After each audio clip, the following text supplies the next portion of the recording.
everyone, I'm Tiffany Eddy. And I'm Tom Praisall. And we are so pleased to be bringing you another episode of Anything But Politics, where we interview different political figures and people involved in politics about their personal lives and really not about their political positions. Yeah, and today we're being joined by somebody who's held multiple positions in state government, including 3 terms, 6 years in the New Hampshire House, 1 term, 2 years in the New Hampshire Senate, and is currently, since 2022, the Deputy Secretary of State for the state of New Hampshire, Erin Hennessey. Thanks for having me. Yay, thanks for coming on.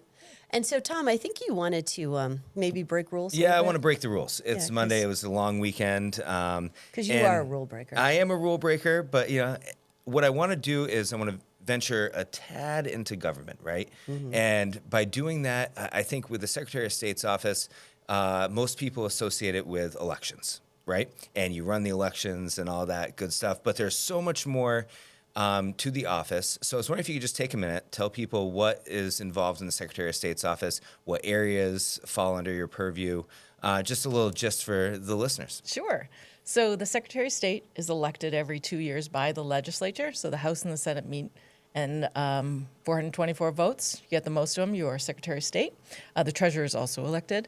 And this is in the New Hampshire Constitution. And also in the New Hampshire Constitution, the Secretary shall pick his deputy. So I am the deputy. I'm the backup person. Hopefully nothing ever happens to our Secretary of State. So, but we are in charge of elections. The Secretary is the chief election official for the state. But we also have Corporations Division, which does all of the business registries for the state. We do notaries and justices of the peace. We do apostilles, so if you have a notarized document that has to go abroad, we will do that right in our office at the State House. We also are in charge of securities and security regulation for the state. We have the archives and records management, so we have really nice historical documents for the state of New Hampshire, as well as a giant warehouse for maintaining documents for every other state agency until they need to be destroyed. We also have Division of Vital Records. So one of the main records for people in the state of New Hampshire is their birth certificate. Deaths, marriages, divorces, annulments, those types of things. And then probably a few other things that I'm not thinking about right now. That's a huge, huge responsibility. It's a lot of different departments, and it's very interesting. I had no idea. I had no idea that you guys were that involved in so many different things. I know I have to always file my annual report for Tiffany Eddy Media and go on the website and due April 1st. Yep, I've already taken care of this year, so I'm good. And you're also in charge of all the lobbyists and our registrations. Yes, lobbyist registrations, and those will be coming online soon. Looking forward to that. Oh, that's awesome. I remember, I have fond memories of, not to talk about the former Secretary of State, but back in my days as a reporter going up and talking to Bill Gardner. And Bill Gardner, an institution. It is an institution and, preserved the New Hampshire primary and is such a wonderful historian, but you could go up there and end up in a conversation with Bill for 2 hours, and he would show you all of these different pictures and have all these incredible, incredible stories. I mean, talk about just a vault of information. Yes, he remembers everything. Very interesting. Yep. Great. Well, okay, so that's enough of the rule breaking. Let's get back to the script. All right. So, Secretary Hennessey, you are not originally from New Hampshire. I believe you're from down by the Cape. Is that correct? I'm not from here. I'm a Flatlander. Yes, I was born in Centerville, Massachusetts, which is a little tiny village in Barnstable. Oh. Yep. And then moved to South Florida from there, so really flat. Came back up to Massachusetts for school, and then out to California, and then back to New Hampshire, and my permanent home. Which school? So I went to Boston College. Oh, I've heard of that. Yep. So between the Cape and then Florida and then San Diego, so you love sharks, right? He's been dying to ask this question. Yeah, I mean, you're just following sharks around the world. So I don't mind sharks if I can see them in a tank, or a nurse shark that's at the bottom when you're snorkeling. Yeah, that's not okay. I only like to swim in water that I can see through. No. So like a not pool? San Diego. Yeah. Not the Cape usually. So I was in San Diego a couple of years ago, and this is just my ignorance. It was my first time over on the West Coast, but I was like, I went running into the ocean and I was like, this is cold. It's very cold. I thought this was going to be warm. Yeah, most people wear wetsuits out there. Yeah. Even though it's very south, it's really cold. Yeah. I was And like, there are we sharks. There are sharks Yes. everywhere. Yes. And they eat people. Yeah. So, Well, Especially guys named Tom. yeah, that's I've my heard fear, rumor. is that I would get eaten too. Oh yeah. Yeah. It's a rational fear. It's a healthy fear. I have a healthy respect for the ocean. I love it. The salt water is great. Helps with the tan. But just be mindful of your surroundings. Yeah. But so you grew up in down the Cape Yeah. until you were around like 11. Yeah, Is that what you yeah. said? I moved. My dad was a meat cutter at Stop and Shop. My mom was an in-home daycare person for mostly teachers' kids. Then we moved to be by my mom's parents in South Florida, and it was like a culture shock, going from really small village school to a giant middle school. So it took a little bit of adjusting, but made some great friends. I still have friends today that I met when I was that age. So Oh, and what part of South Florida? Coral Springs. It's in the northwest corner of Broward County. Nice. That must If have been you're a beautiful. Florida person, you know Broward County. My parents live down in Florida, so I'm always curious. And so then you moved back to New Hampshire from Florida? Well, I moved from Florida. I went to Boston College. Okay. Yep. And What made you choose BC? I was choosing between. I wanted to be an accountant. I didn't actually know what an accountant did. I loved math, and so I was like, "Oh, well, accounting, that sounds mathy," So I wanted to be very an accountant. mathy. And I was choosing between Emory, which is in Atlanta, Georgia, and Boston College. And BC had a football team, and Emory wasn't really a sportsy school, so I chose BC. Yeah. So you like sports? I like watching sports. Yeah. And when I Well- was younger, I could play them, but not so much anymore. Well, so you played. Now, what did you play in high school? Basketball Okay. and volleyball for a little bit, and then I was on the track and field team. I was a thrower and a triple jumper. Oh, But I wow. wasn't good at triple jump. But nobody ever did the triple jump. Yeah. So I would come in like third place. Yeah, that's good. So what do you mean you were a thrower? Are we talking shot put, Shot discus, put. We javelin? had, at the time, we didn't have javelin. We had shot put and discus in my high school. And so I was pretty good at shot put. I would place, but I was really good at discus until I got to like the county championships. And then I think one of the girls I threw against was in the Olympics. So there's some I really mean, that's That's a good experience. that's fair, And when right? you say discus, like shot put, like I can visualize, like, okay, you're throwing that thing. Yeah. But discus, is it more like a frisbee or? it's A heavy one. It comes in a different direction than a frisbee. So you make a big circle. Okay. Yeah. And then I was looking that you actually, I'm probably jumping ahead a little bit, but we're talking sports. At one point, you actually worked for Callaway Golf. Oh, yeah. Yeah. So we're probably getting ahead of your timeline there, but I want to talk about golf. And Yeah. we're almost in golf season. It is The almost golf season. Players were just wrapping up. But so Callaway Golf, that's so exciting. Are you an amazing golfer? No, I'm not. So I moved, lived in Boston for 3 years as an accountant in a public accounting firm, but worked in the post-merger and acquisition world where you fix problems for companies after they merge. My husband and I weren't married at the time, but we had a lot of friends that were moving out to San Diego. And my college roommate was too. So we went out and it's like, oh, let's see what it's like. It's really nice in San Diego. It is nice. And this It's like the was same weather every day, right? Oh yeah, like 72, which is my jam, and there's no humidity, there's no mosquitoes. It's wonderful. But we had a lot of friends moving out there, so we decided to quit our jobs and move out there. And I think my parents were a little nervous, but I found a job within a week as an internal auditor for Callaway Golf, and I did take up golf at that point. Okay. Yeah.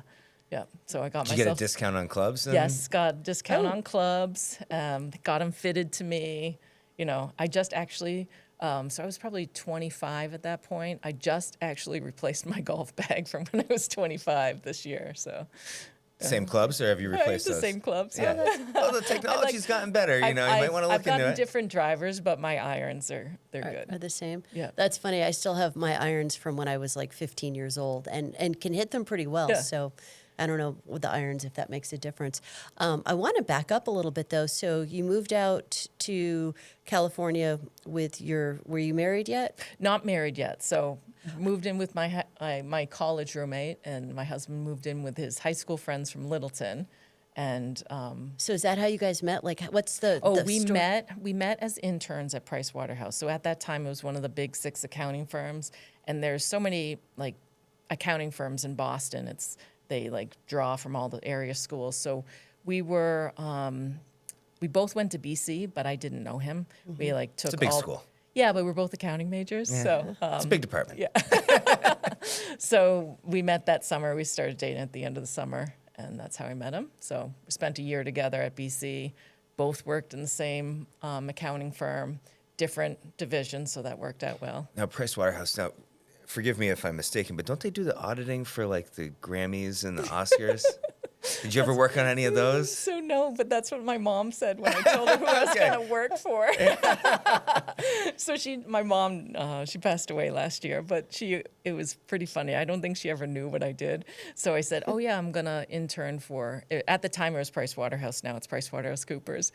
And she's like, oh, they do the Oscars. I'm like, I don't think I'm going to work on that account, but yeah, they do. They do? Oh, so they do. Okay. They did. I don't know if they still do. Yeah. So, yeah.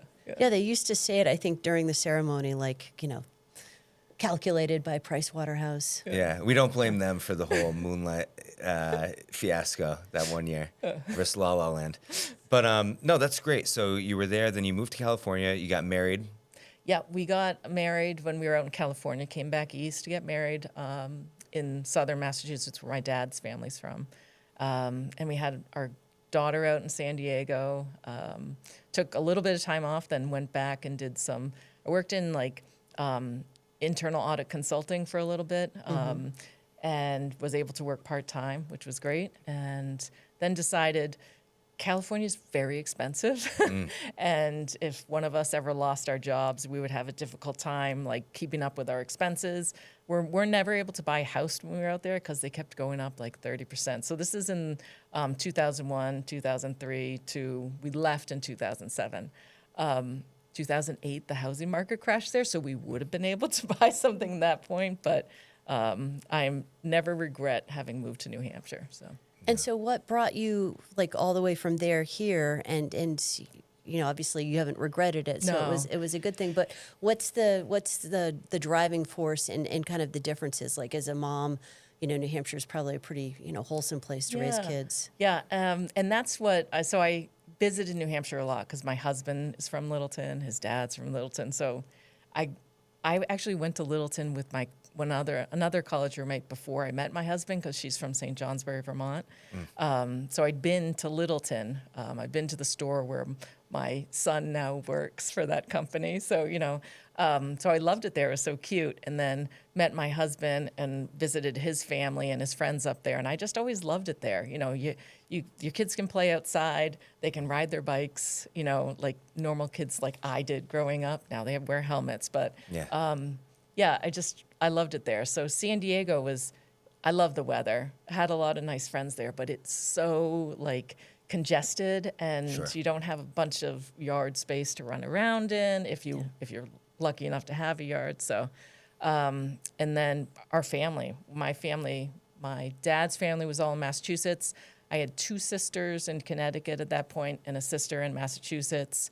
I still have 2 sisters in Connecticut, but the Massachusetts one moved to Idaho. Oh, So wow. just Wow. a lot of family still in New England area. So we were flying back a lot. I think by the time my daughter was a year and a half, when I flew with her to move to New Hampshire, that was her 6th time making the journey from a lot of San points. Diego. I wish I was into points. Yeah. So your husband's from Littleton Yeah. originally. So Yeah. you guys moved back here, and then what do you do, and what is he doing? So he, at that time, and still, he works for Littleton Coin Company, which is one of the largest coin collecting Yeah. businesses in the world, I think. It's a great company. It's in Littleton, New Hampshire. Great employees. Employee owned, right? Employee owned, which is great. Yeah. The former owner, it was a family owned business. The former president, his dad had started it, Stamp and Coin. Now just the coins are in Littleton. One of the brothers took the stamps to New York. And it's a great business, great. And he started out as the chief financial officer, I believe. No, in the marketing department. Mm-hmm. Became the chief financial officer, and he is the president now. Oh, that's awesome. But what did I do? I had another kid. Yeah, well, it happens. It happens. Yeah. So Are you guys coin collectors? While we're on, I'm not a coin collector. I like cool ones, and I like when my kids were little, I loved doing the maps, like the state quarters. Yeah. So there's a Oh, lot of yeah. cool things to do with kids, but I'll look at things, but I don't spend a lot of time trying to collect them. But And so, explain just a tiny bit. Like I know, and I think it's been featured on maybe New Hampshire Chronicle. But what is like this coin company? Like what makes them so famous? I think I think stamps and coins, like historically, have been something cool to collect, and because they age, and people, there's more every year. No more pennies now, but it's just an interesting thing to find an interesting thing, and then I forget the year. I'm sorry, That's John. okay. I should know Yeah. this. My husband's name is John.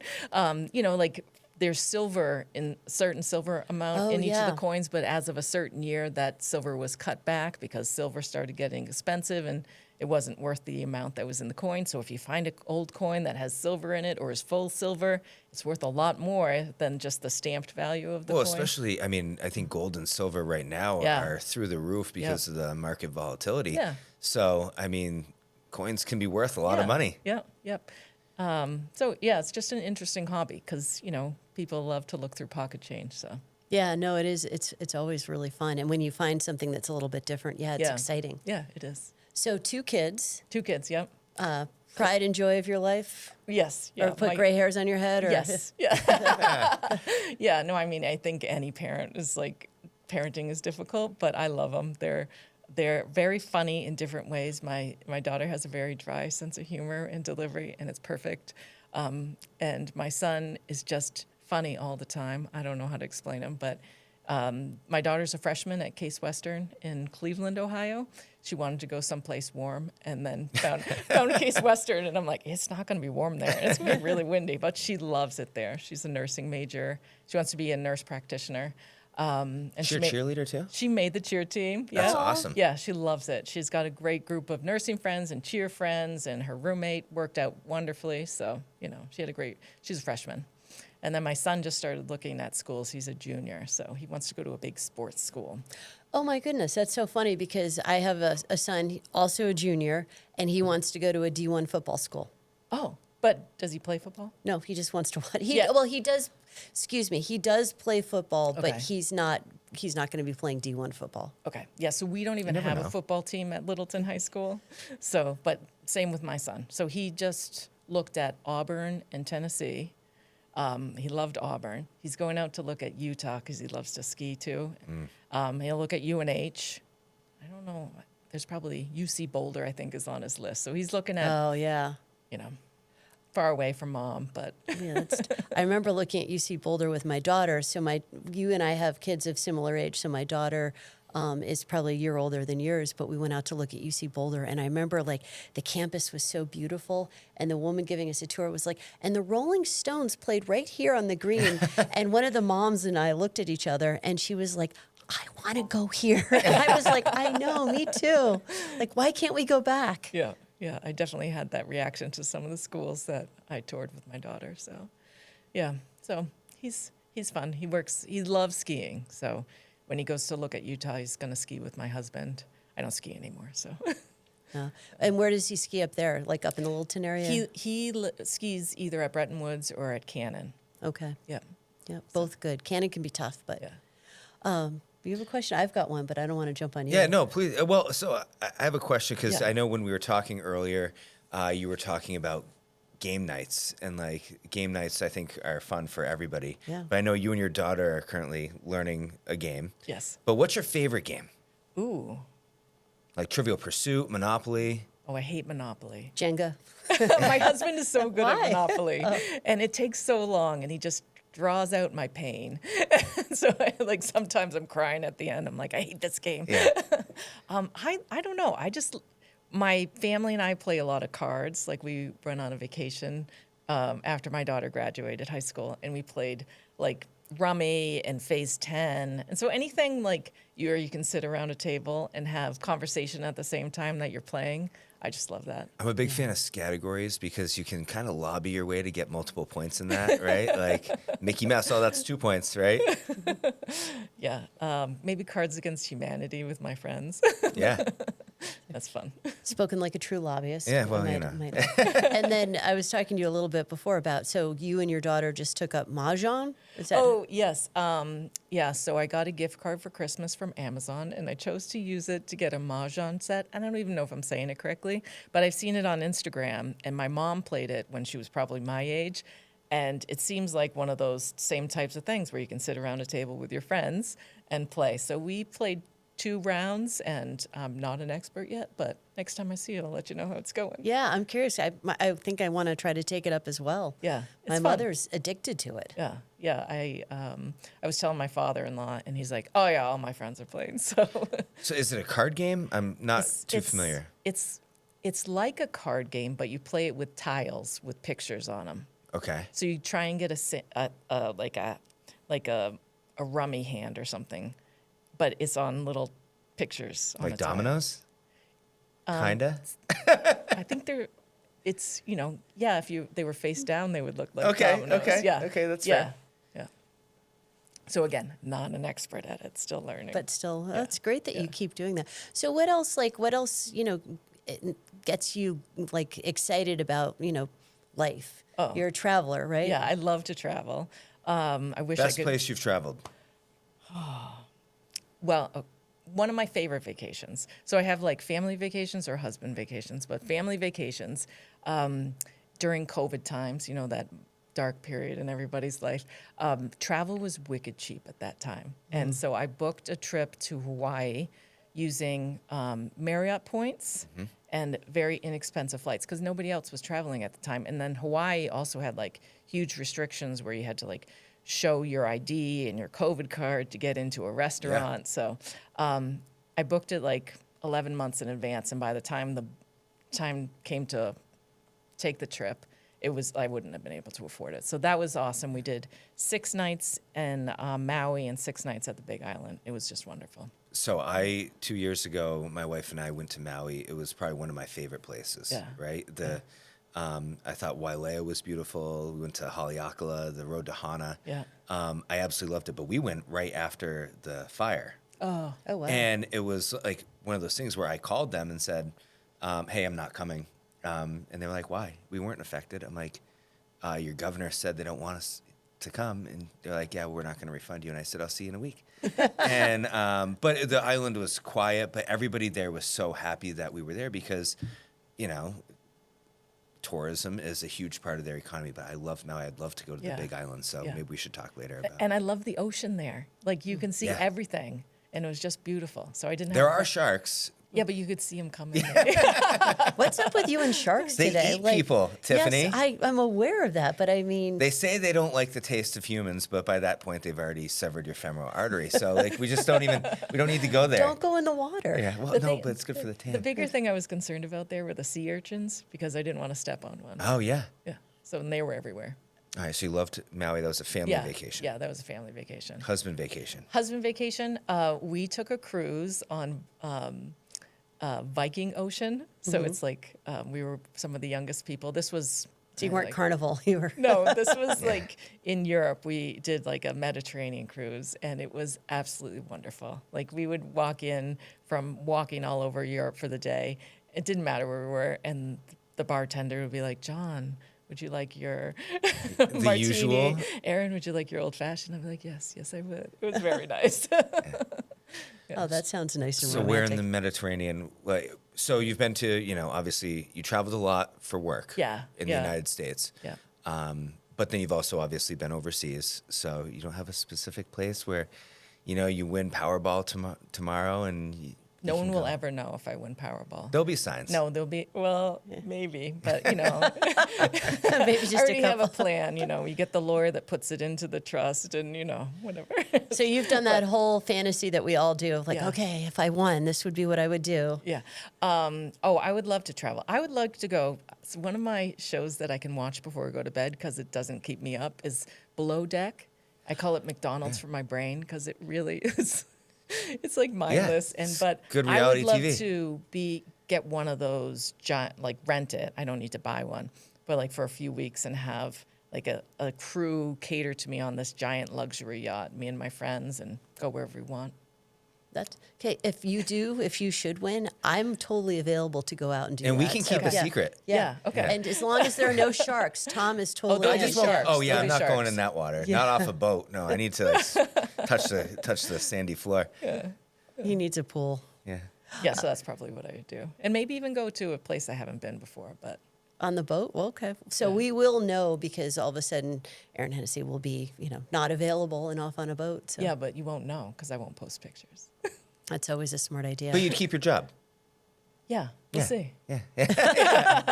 That's the sign. No, we're grateful that you're on this podcast, which is, video for those who are listening. You can also watch it on YouTube. But this isn't your first time, as far as I know, being on a very famous, well-watched broadcast. Oh yeah, I told Tom about this. Yeah. Yeah, so when I lived in San Diego, I went with my sister and a friend up to the Ellen DeGeneres show. So you get tickets in advance, and they put you on these long benches outside the studio, and then somebody comes around and like asks questions, and then they, based on your reaction to the questions, they pick you out of the benches to do like a game or something. Oh, get out. So I was on Ellen DeGeneres, and they were doing beanbag musical chairs. Okay. And I won a trip to Universal Studios. But I lived in San Diego, and this was the Universal Studios in Florida, and it was like a 3-day trip, and I have a 9-month-old, and I'm like, yeah, I can't take that. So they let me keep my beanbag instead, which is really cool. Ultimately my kids loved it and popped it. But I think I got instead of going to Universal Studios, they gave me a TiVo, which I don't even know I took it out of the box, but I found somebody to give that to. But that was fun. It was really fun. You probably won't find it because this is before DVRs. You had to have everything's out there. Maybe it is, but yeah. Oh my goodness, so. I'd love to see that. You can watch 90210 on YouTube, so I'm sure we could find it. Yeah, but I love games that nobody gets to practice in advance because I'm really competitive. But if once you get to practice, I'm not going to be the best one in the room. So, but that initial nobody knew what we were going to do. You've got the heart. And so you didn't know what the game was at all. They just say, No. this is what you're going to do. And you're like, yep, I'm game. Oh no, I said yes, I'm game before. Yeah. Anything they wanted, I was going to do. You said competition, sign me up. And then you dominated. Yeah. Well, the women I was doing it against were very nice. So ultimately, in the end, they let all of them go. So I thought that was really nice. So there was one of the women, her husband had just passed away, and so she was on a trip to but it was a nice experience. You should have gone on Price is Right. My husband went on Price is Right. No way. Yeah. Did he get picked? He didn't, but he was in the first row behind the contestants, so he was on the whole time. He thinks they were gonna get picked because you have to come in and show your spirit and wear your college shirt. So him and his friend went, and they both wore Boston College shirts and were screaming and yelling, and so that they got in the first row, but they didn't get picked. I've been watching a lot of Price is Right at night recently, and I just feel like it's so much easier. To watch it? Or Well, to win. win. Oh. Yeah, they're just giving away cars and Mercedes, and they gave away a Cybertruck and all these things. Everybody's winning. Is that good? It's good advertising. It's great advertising, Yeah. but I don't know if it's sustainable. Yeah. It's almost like they need an accountant or an auditor. So do you know what Price is Right rules? If I was to say, make a bet with you and say, okay, I think it's going to be, 30, and you're like, no, Tiffany, it's Price is Right rules to you means what? To me? Yeah. To me, you Or bet how- $1. If I think it's going to be lower than what you think, I give myself $1, so I've got all that wiggle room. So the actual price without going over, right? Yes. Okay. Does that make sense? Yeah. I know it was Yeah. a random turnover there, Yeah. but Yeah, no, I appreciate it. So I want to talk about just something real quick, which is what got you interested in politics? Because obviously you were probably not interested in politics or government really at all, based on your background and maybe your upbringing. But, 3-term state House member and then in the Senate. Like, what sparked your interest in this? So I never, yes, you were right. I never saw myself in politics. Like even to this day, I still don't see myself in politics. But when my kids were old enough where they were in elementary school full time, I wanted to find something where I could volunteer a little bit more. And I was talking to my State Farm agent, who was a state rep at the time, and he was telling me about being a state rep. Like, well, that sounds super interesting. So I came down and shadowed him for a day. And I thought, well, I can do that. I had no idea what I was getting into. Everyone, all the reps you meet when they're running versus when they, like a few months later, they're like, yeah, they didn't tell me the time commitment or whatever. Yeah. But I thought it was just so interesting. And when I was in the House, you really focus on what, you're in that one committee and you try and help like the 3,500 of your constituents that you have for your House seat, unless you're in a big floterial district, then it's going to be a lot more. And I was on Public Works and Highways, and I loved that committee. Everyone was so nice. Yeah. Yeah, it was like there was, of the 20 of us, there was 12 from my party and 8 from the other, but I was the only female in my party on the committee. So the other party people would take me out to lunch with them, and it was it was a great experience. And I there's a met lot of great- bipartisan work that comes out of, yeah, especially that's- that committee. Yeah, that committee it was just great. Anybody thinking about being a state rep, I say go for Public Works and Highway. It was a great committee. And it's a great beginning budget committee. But so my last 4 years, I was on Finance Committee. And that's a big committee and a big commitment. Yes, especially when you've got an hour and a half commute each way. So it was, I enjoyed that work. And again, everybody was really nice. But it was just a lot more intense. So. And I think that's when we first met, was when you were on finance. And actually, those I long remember. budget days and turning into nights. But I remember you'd have, you brought the kids with you, and they'd sit in the back and with me. Yeah. And but yeah, I remember sitting there, and I was like, oh, I haven't met Representative Hennessey, and I looked up the bio, and I was like, Callaway, let me see if I can get some cheap clubs. But you're like, I don't work there anymore. I remember I was sitting in the committee room, and you just popped your head in the door, and you're like, Callaway Golf? I'm like, hello? Yeah. So He's still talking about it. I mean, he didn't want to say anything, but he was still he's hoping. like my husband. My husband is a great golfer. My son's a great golfer. My daughter doesn't like golf, but when I first got the job at Callaway, they were having a warehouse sale like that weekend.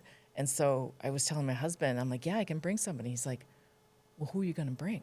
I'm like, well, we were dating for years at that point. I'm like, well, why wouldn't I bring you? Who else would you think I'd bring? We just moved to San Diego. Yeah.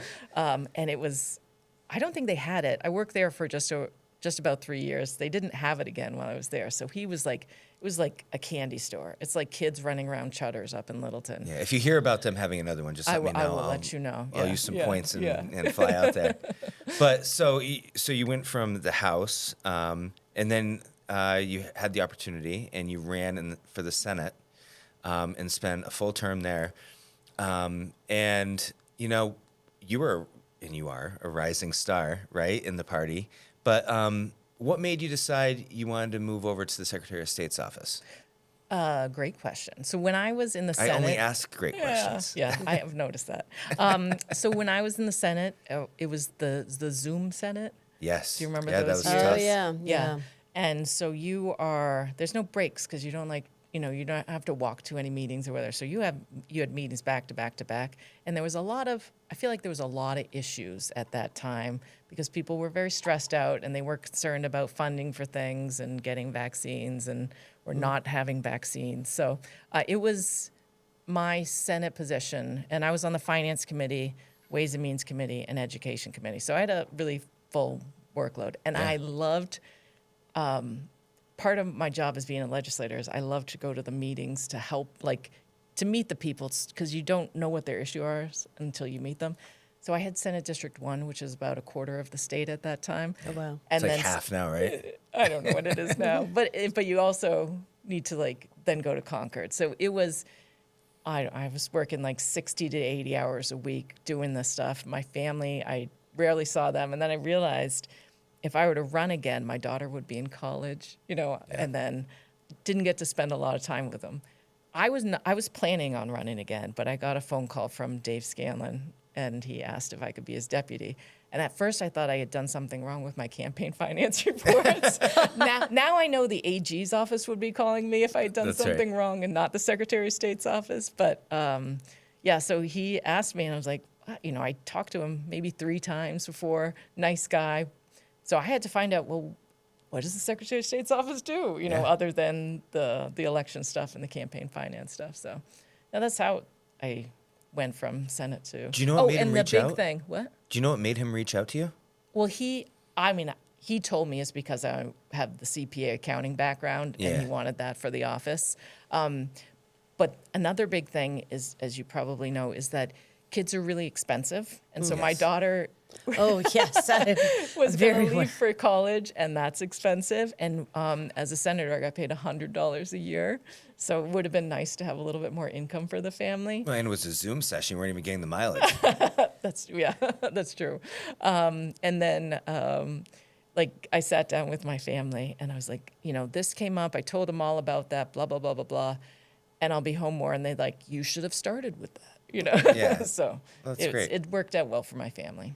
And do you commute back and forth to Littleton? I commute like about 3 days a week. Mm-hmm. I occasionally work from home, and occasionally I'll stay down here too. So it's as I get older, it's more difficult to do the 3-hour round trip. So That's a lot of driving. Yeah. A beautiful drive. oh, it's lovely. And like every time I turn this one corner, I think it's mile marker like 97, and you see the Franconia Notch for the first time. It's just so beautiful. So That is gorgeous. It's different every time.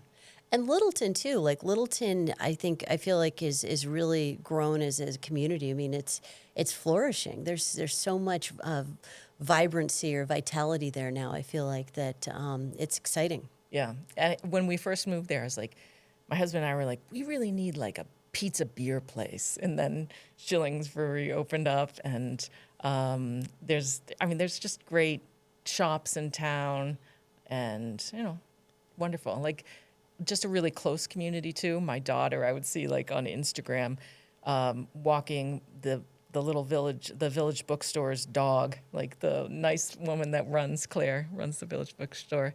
Like, my daughter would go down with her friend in the 6th grade, and they would walk her dog, bring the dog back to the bookstore. It's just Yeah. a cute little place. Quintessential small New town. Hampshire. Yeah. It's lovely. So any other future plans for travel or I don't know, running for something else that we should know about? Running for something else, no. Okay. No plans for that. And travel, my goal right now is to learn enough about points and miles and credit cards to get free flights to Europe and back for after my son graduates high school. So if you know that I'm going to Europe with my family, it's either because I learned the points and miles thing or I won the lottery. But you'll never know which one. I'm just kidding. I'll tell you it's points and miles. Well, we hope if you do happen to win the lottery that maybe you'll come back, and just talk to us a little bit about your travels. Sure. And all the sharks you saw. You and sharks today, I know, man. I know. It's like it's, I do want to swim with a whale shark, though. That's on my bucket list of things to do. Those are beautiful. Yeah. And I They're see big. Yeah, they're giant. Yeah. Often mistaken for a great white. Oh, really? And I've seen the videos. Oh. I'm kind of obsessed. Okay. In case you haven't noticed, but it's the fin. You got to make sure you know which one's the whale. Well, and I would which have one's the great somebody, a white. tour person, take me to Yeah, that's fair. That's smart. like find one to then swim with it. No, I think that's a great idea. I have swum with sharks just Oh, we're gonna have to have a We can long talk. conversation in about South that. Africa. It's not that smart. Ooh. Yeah, in a cage. Yeah, no, I was Oh, in the that's cage. scary. I the would sharks still weren't in be the scared if I was in the cage. It was seen an Jaws. intense. Yeah, I know. Jaws kind of changed everyone's lives Yep. because you can't go in the water now and not think about what's lurking around underneath Yep. you. But Yeah. Even in, like knee-deep water. Jinx, I think it'll be a Coke or something. Anyway, Erin Hennessey, Deputy Secretary of State. Thank you, so much for coming on and talking to us and sharing part of your life, which is fascinating. And even though Tom's bummed that he's not getting free golf wear today, I'm gonna learn about how to get free points and miles. and it gave him an excuse to talk about sharks. So thank you. Yeah, won't be the last time. Yeah, thanks for having me. This was fun. Awesome. And thank you for joining us for this episode of Anything about politics. And we're really looking forward to seeing you soon. We've got some other great guests lined up and a lot more coming. Yeah, see you next time. See ya.